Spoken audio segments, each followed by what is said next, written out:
You ask Tiger to solve. This deals with linear equations with one unknown. The final result is x equals -7/2.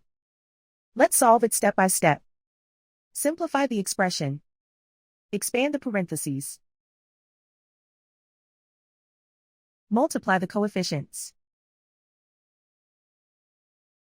Simplify the arithmetic. Swap sides. Group all constants on the right side of the equation. Subtract 15 from both sides.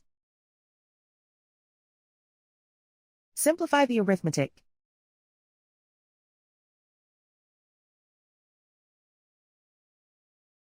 Isolate the x. Divide both sides by 10.